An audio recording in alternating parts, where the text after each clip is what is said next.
Hello everyone, today we are at the Windin Falls track in far north Queensland, and we're going to be hiking not to Windin Falls but to West Mulgrave Falls, which is another, I think, better waterfall near Windin Falls, which shares the same trailhead. Basically, not a very well publicised waterfall, not marked any signs, so we've just parked in the car park sign as Windin Falls. You hike along this track for about 100 metres, and then to the right in the grass there should be a hard to spot trail which will lead us towards West Mulgrave Falls. It's about a 12-kilometre return hike. I've heard thoughts between 10 and 14, but I think 12 is about right. Difficult walk, a lot of steep climbing, but a very impressive waterfall at the end of it. So yeah, I'll see you when I find the turnoff. So just over here we have the sign for the Windin Falls track. Looks like a trail goes in there, which I'm pretty sure is our trail. That's looking back to where we came. We've just passed there was a fence you could see, and the instructions I have say the track kind of goes along the edge of that cattle farm. Looks like a pad sort of goes in here. So fingers crossed is the right way, but I think it will be. Once we push through this crap, we will hopefully be on the right track. So the track has become a little bit vague the last couple of minutes. It was really weird. So we were sort of following along what looked to be an old road, and then that sort of dead ended at a big load of scrub and everything. And then there were some ribbons off to the left, and we followed those, which sort of took us back to where we came, it looked like. And I think it almost appears like there are two tracks running like parallel, like the bush track, which is like this sort of thing, and then that old road. So it's a bit confusing, but I think you got to probably have some sense of direction, because it was just leading us back the exact way we'd come, which was kind of strange.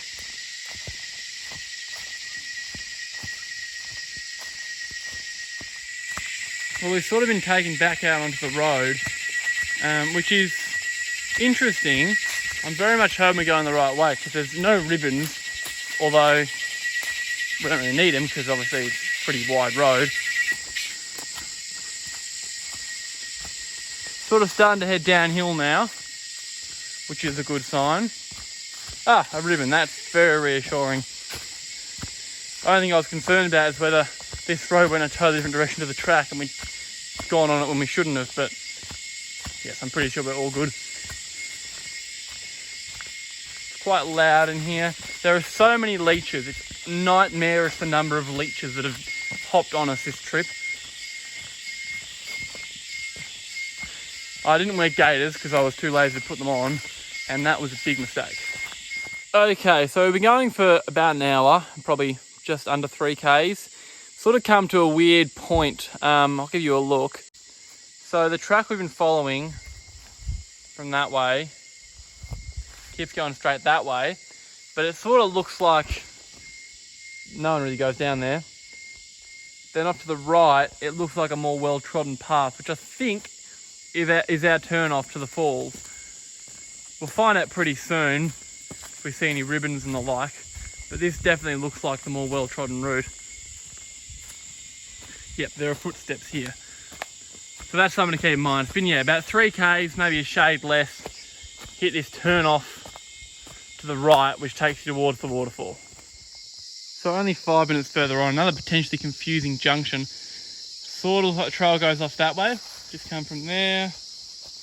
Kind of looks like it goes that way. There is a pink ribbon and also a bizarre black rope that tells us to go this way. So at least there's ribbons here, unlike at the last junction. So you shouldn't have an issue. About to get into a very steep descent, so I'm not sure how much I'll film, but I'll try and give you a look of it. We've been descending for about 15 minutes or so, and it looks like we're about to get to what looks to be nearly the last part of the descent, but also a very, very steep part of the descent. Trail's been really easy to follow. There's only been one logical way, but as I mentioned before, it's pretty steep and slippery. I think the blog I read mentioned they descended about 250, 300 metres in the space of a kilometre. So that gives you some idea of the slope you're dealing with. Cameras never really do it justice, but it is very steep here. Well, it took a fair bit of blood, sweat and tears, but we made it to the base of the descent and we're now standing in the middle of Chinano Creek, I believe it's called. Quite a scenic little spot.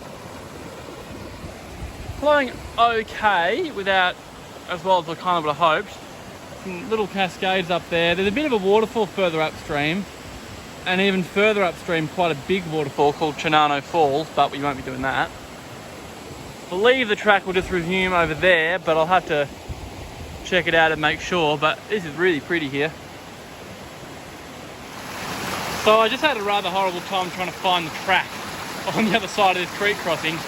Basically, there's a ribbon that I saw right next to the creek, which looked like it wanted to go across that way. But the ribbons actually sort of head along downstream past this big log. So you can see like there ribbon, and then you sort of make your way across here and the track picks up over there. So you want to make sure you're downstream of that big log, which is a mistake I made. But yeah, very tiring little 10 minutes, but we've found our way I think now. Well, we've made it to the crossing of the impressively powerful West Mulgrave River. Flowing a little on the low side I think, which is unfortunate, but still really pumping through. Falls are a little ways further upstream. We're just going to make our way across this and then pick up the trail where those ribbons are. Well, it's been quite the trek of 3 hours to get it. We've made it to West Mulgrave Falls and it is incredible. 200 metres high, I reckon. Just an insane waterfall, and it's a good thing that it is because we're both kind of dying.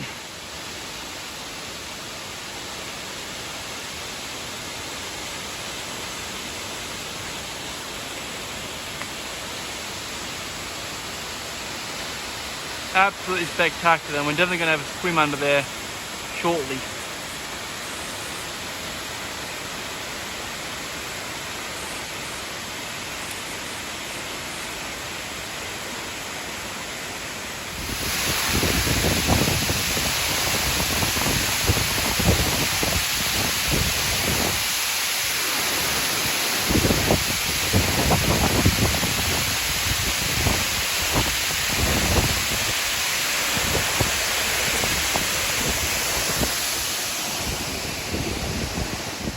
Well, we're approaching the home stretch of the hike now, just passing this cattle field that we passed at the start. As you can probably tell from how I look and how I sound, we're absolutely cooked. It's been a serious mission this. Only 12 k's return, so not that far distance wise, but at least 5 or 6 hours worth of hiking. We've ended up spending like 7 or 8 hours here, but a lot of that was just time spent at the waterfall. Very, very serious climb back up to the top of the falls. I think I saw that it was a 500 metre climb in total, including like elevation gained on the way in. So a total of 500 metres of climbing, which is a lot of climbing. But waterfall definitely, at least for me, made it worth the effort. Definitely is in my top 5 or 6 in Australia. But yeah, that'll be it for this video. Thanks for watching. I will see you at the next one, which will hopefully be slightly easier.